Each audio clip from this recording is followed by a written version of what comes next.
Hello, Anatomy and Physiology. I'm here with you guys today to review for your test.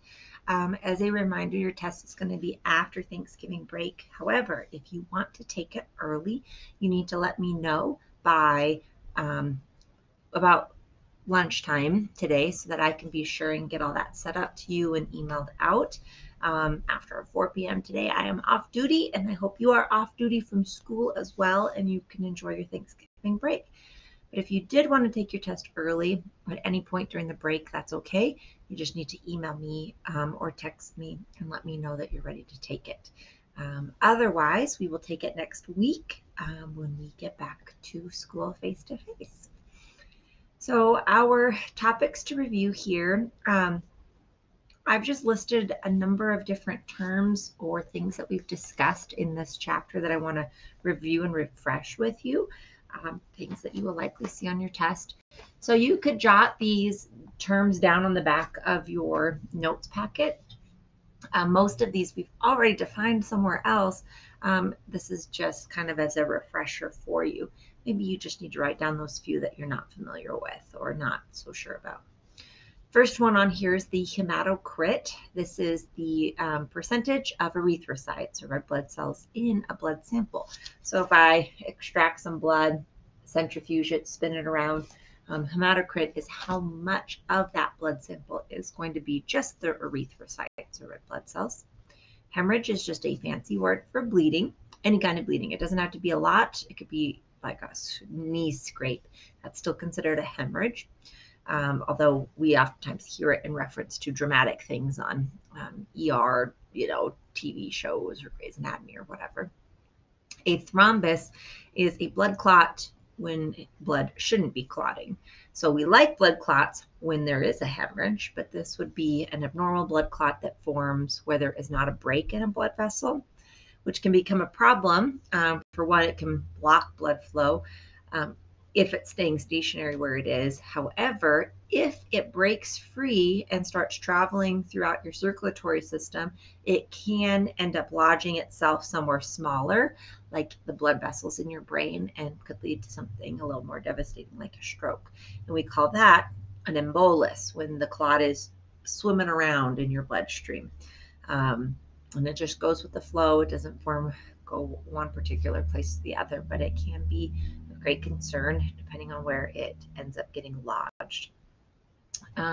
Anemias, this just means lacking red blood cells, and there's different types and different groups. We already went over those notes, but just remember that anemias are affecting your red blood cells, and it means that you don't have as much red blood cells as you normally would.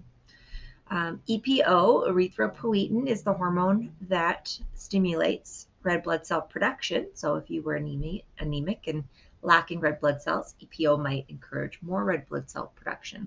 Some people abuse this hormone. They can inject it in order to increase their red blood cell count. And you can do that hormonally. So take an injection of EPO, and that would encourage polycythemia, which is increased red blood cells. The other method that doesn't involve the hormone, but you can also, a person could do blood doping, which is removing red blood cells from my own body, saving them, and then putting them back in my body right before an athletic event that I want to perform better at. This isn't good for you. This is why it's not allowed in the athletic competitions like the Olympics. And so things that aren't good for you aren't allowed because they don't want you to be an athlete that's injuring yourself. So it essentially makes sluggish blood, and your blood won't flow as fast or as well.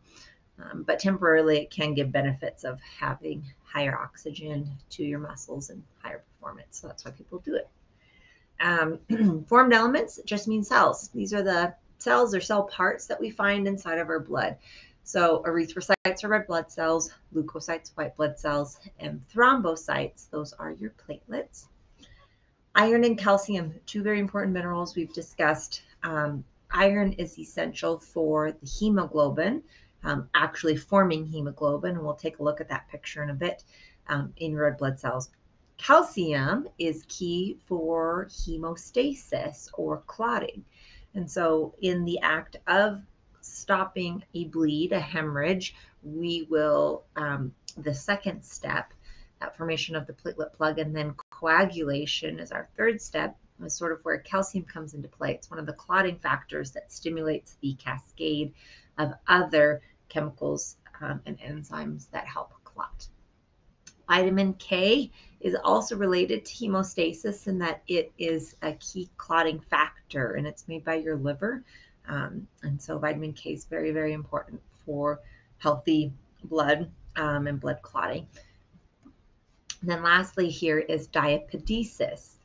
This is how macrophages move, and it's described as an amoeboid movement, like how amoebas move. And I wanted to show you guys that. So with each of these, I'm going to go through some of these, show you some pictures and images to hopefully help establish some of these things for you a little bit better. So when we were in class, I mentioned there was this horror movie from back in the day. I think this is from like the 70s or 80s. It's got Steve McQueen in it, but it was called The Blob. And the blob moved very similar to how macrophages move with this diapedesis. It's worth the 2 minutes if you want to Google The Blob trailer. Very corny, very cheesy. You might get a kick out of it.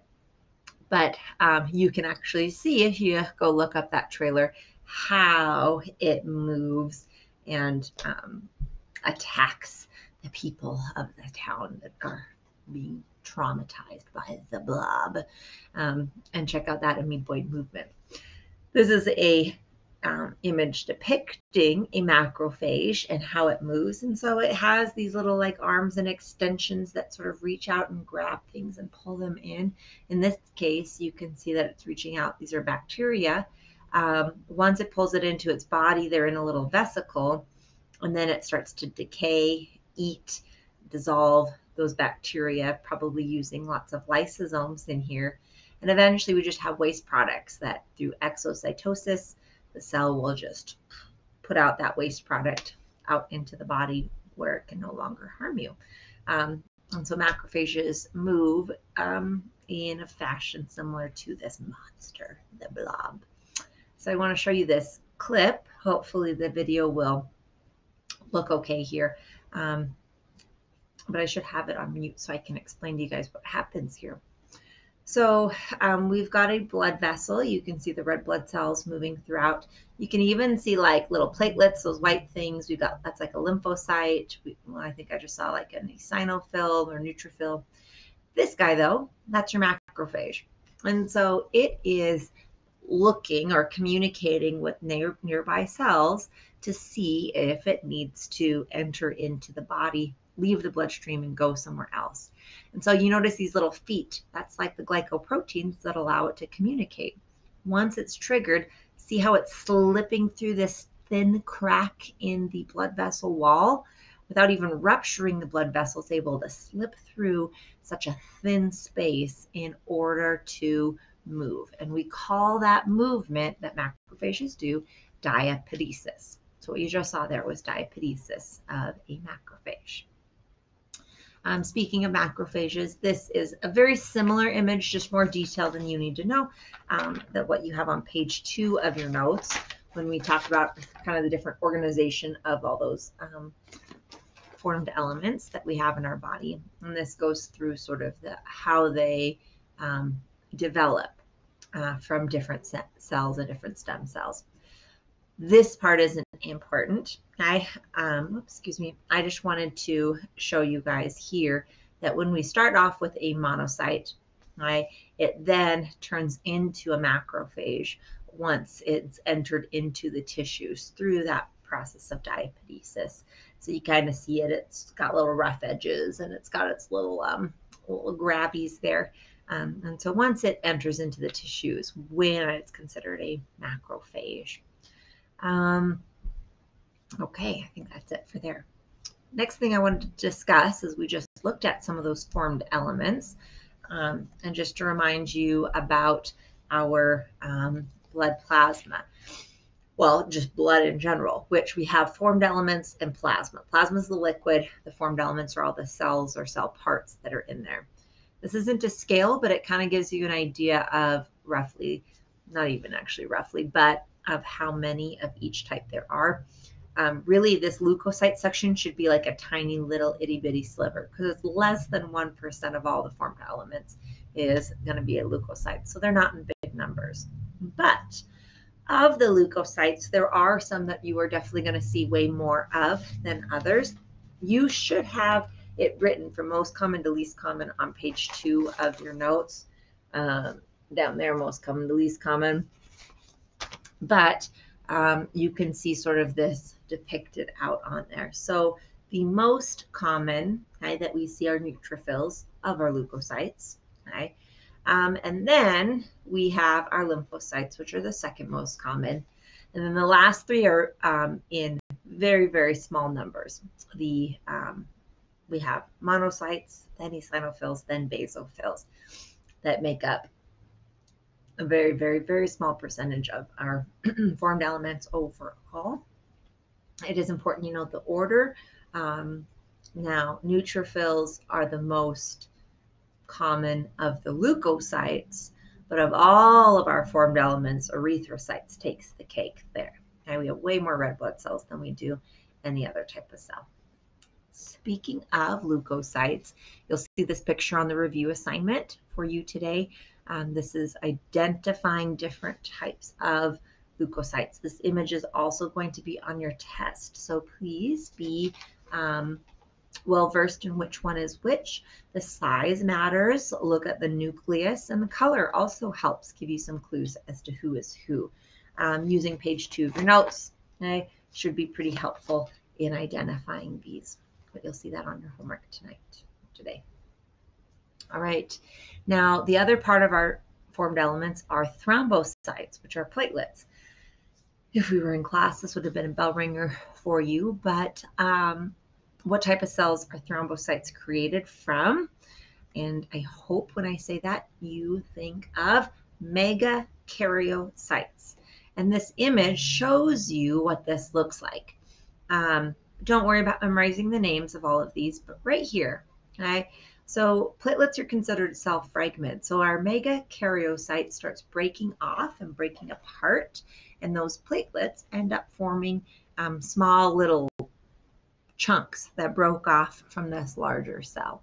And so when we say that platelets form from megakaryocytes, it's mega, it's big, and then the platelets are just small chunks that sort of slough off of that larger cell to form something that's key for initiating our clotting when we do have a hemorrhage.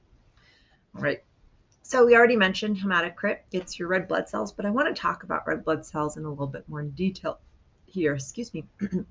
So just like we saw platelets formation, this is an image from your textbook of how erythrocytes form.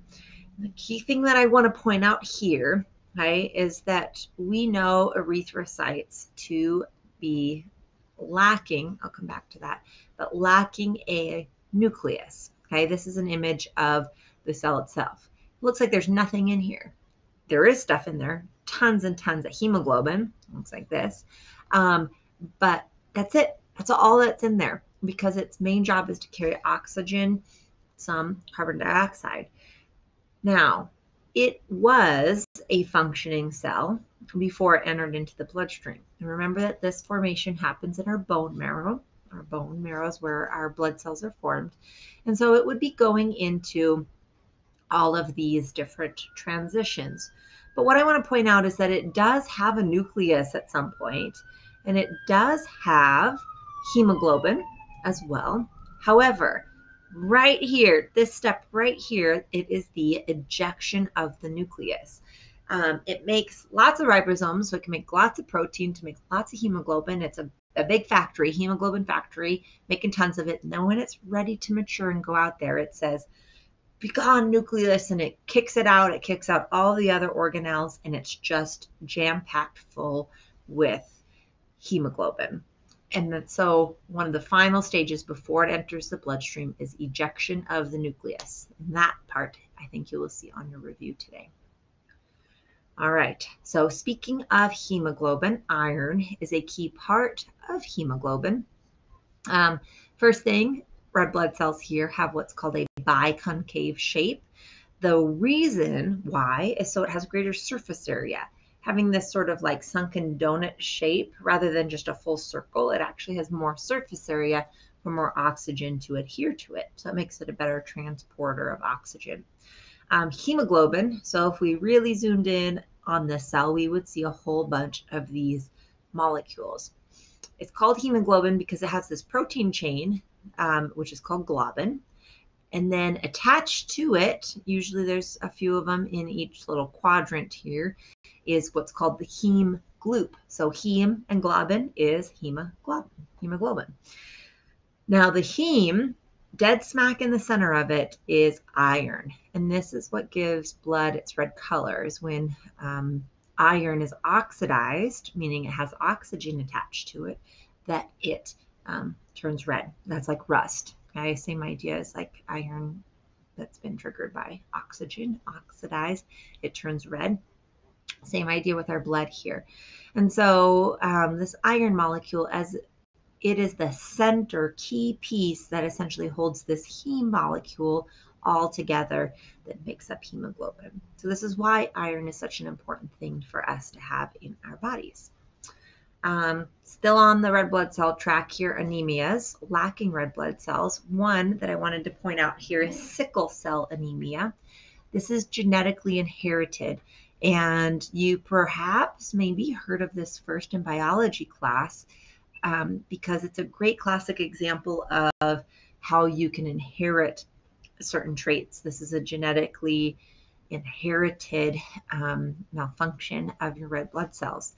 And the bummer thing about this is there's only one thing wrong in the DNA that makes this happen. So this is the normal sequence of amino acids, which remember amino acids are what build proteins, which is this blob. Okay, so the order of all of those little vowels and hiss and lose and thurs, that order makes hemoglobin, which gives the red blood cell its shape and its function and structure. With just one vowel right here replacing glutamine, so that's valine replacing glutamine, just one single amino acid that's been changed in the beta chain of the hemoglobin ends up creating this C shape to the red blood cells, and it makes it not efficient at carrying oxygen.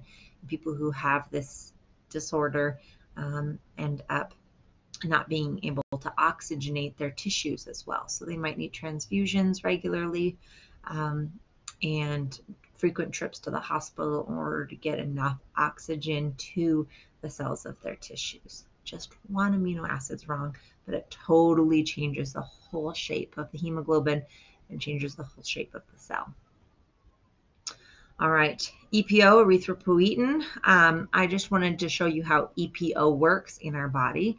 This is a classic picture that we've seen before talking about homeostasis, so maintaining that perfect balance. We want to have enough oxygen in our body, so we need enough red blood cells to make sure we have enough oxygen.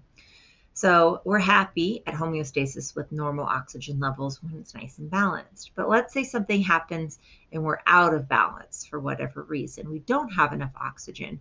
We call that hypoxia. And so it's usually due to one of these three. There's not enough oxygen, like I'm not breathing well enough. There could be an issue with my lungs. It could be a decreased amount of hemoglobin because I have an issue with my red blood cells, or I just simply don't have enough red blood cells.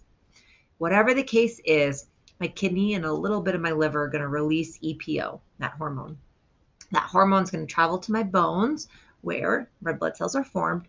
And so EPO stimulates my red marrow in order to produce more red blood cells. And then hopefully I start pumping out way more red blood cells and I can reorient this teeter-totter back to the right position. So that's sort of just how EPO works in this idea of homeostasis, trying to keep everything in this nice little teeter-totter balance of my body. All right, calcium and vitamin K, two key things for clotting factors in our body. So speaking of clotting factors, let's review the steps of hemostasis. This is on page 7 underneath our red blood cell chart. This is a super short and sweet one because we've already gone over this in pretty good detail. But hemostasis is blood clotting, and there's 3 main steps. The first one, when my blood vessel ruptures, is vascular spasm. It's going to contract really quickly, and that's in response to serotonin being secreted. And then the next thing that happens is a platelet plug. They have a platelet party. Okay? That's positive feedback where some platelets call in more platelets, that call in more platelets, that call in more platelets, and they form a platelet plug. And then the last and final step is where the red blood cells start getting sticky and they stick to they clot or they coagulate. And that's our third step, is coagulation. So this image is already filled out in your notes. Should be all of page 3. We took lots of notes on this. But what I do want to point out on your notes on page 3 is that you should have written right down here calcium. Calcium is key to start this chain reaction, that cascade that eventually forms fibrin. And the main deal here is to form fibrin, which was that last box. And then that fibrin makes a really sticky mesh net to trap red blood cells so that they can coagulate. So calcium ions are really key for this in order to happen. And many of these other clotting factors are produced by the liver, and they need vitamin K. And so those are 2 important vitamins that we have for our body. Okay, the very last thing I don't think you guys have filled out yet on your packet is the functions of blood. We did discuss these briefly on the first day. You should have a lot of this already jotted down on the front cover, kind of on the bottom half, page 1, but this is on page 6. Let's fill this out. So there's 3 main functions of blood, but we think of our circulatory system as a transport system. It's like a highway system through our whole body. So it transports all kinds of stuff. Nutrients, very important. All of our cells get the food it needs. Waste products, we got to get them away from the cells and then out of the body, either through our lungs or urinary system. And then this is also the transport system for all of our hormones. And then we have to make sure the gases get to and from all the cells in our body. Those respiratory gases are O2 and CO2. Those 2 should be subscripts, little ones there, as you're jotting that down. Then the second main function is regulation that our blood does for us. It regulates our temperature. So with blood carries heat. So if I'm trying to cool off, blood might reach to my skin. It might get really red in the face, and then heat will leave my body because your blood carries heat with it. Or if I'm cold, blood might travel to my inside organs to keep them nice and warm, and then I might notice cold fingertips and nose and ears, where blood is leaving those extremities just to keep me warm on the inside. It also is going to regulate the acid-base nature of your pH of your body. And it does this by regulating albumin, which is one of those plasma proteins.